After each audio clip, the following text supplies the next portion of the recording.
Welcome back to another Exam 1 review video.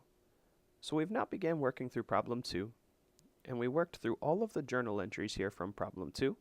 The results of those journal entries are right here.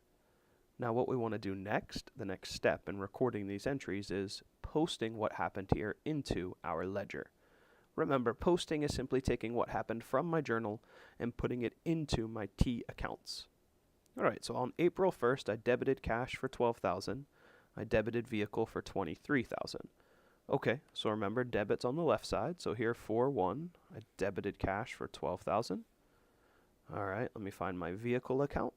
It's right here. I debited vehicle for $23,000. One too many zeros there, sorry. And then I credited capital. Alright, so again, this happened on 4-1.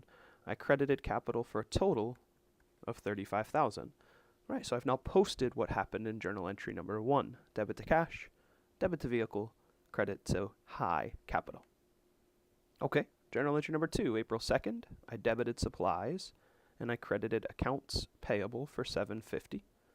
Alright, so I find supplies here, 4-2, debited for $750. I credited accounts payable, alright, so 4-2, and I'm crediting accounts payable for $750.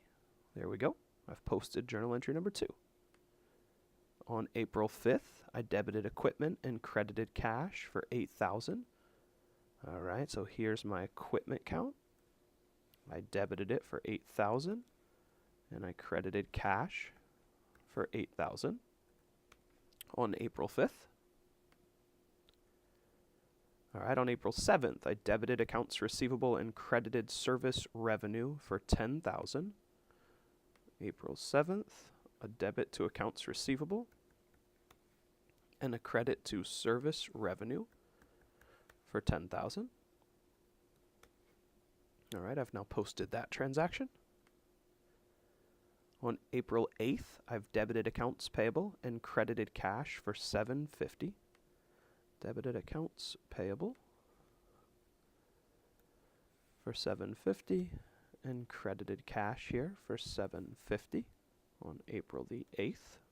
Alright, I've now posted that transaction. On April 10th, I debited cash and credited service revenue for $6,000. Alright, so a debit to cash for $6,000 and a credit to service revenue for $6,000 on April 10th. On April 18th, I debited salary expense and credited cash for $7,500. Alright, so I debited salary expense for $7,500. Oops, sorry, too many zeros in there. There we go, $7,500. Let me grab that date again, sorry. That was on the 18th. And I credited cash for that same amount, $7,500. Alright, on the 22nd, I debited cash and credited accounts receivable for $10,000. So 422 here. A debit to cash for $10,000 and a credit to accounts receivable for $10,000.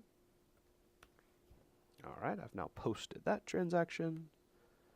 And finally, the 30th, I debited withdrawals and credited cash for $4,000. So a debit to high withdrawals here for $4,000 and a credit to cash for $4,000 on April 30th. Alright, so then the next step is I just want to, any of these that have multiple transactions in them, just put a little, I'm just going to underline so that I can figure out the balance here. Alright, remember every asset should have a debit balance. Alright, so the balance, I'm gonna do it this way. So it's going to equal the sum of this minus the sum of this. Alright, so everything on the debit side added up minus everything on the credit side added up, or 12,000 plus 6,000 plus 10,000 minus 8,000 minus 750 minus 7,500 and minus 4,000. That gives me a cash balance of $7,750. Sorry, didn't mean to do that. Let me undo that real quick, sorry. Alright, so for this one, let me just underline this, or put a bottom border in here.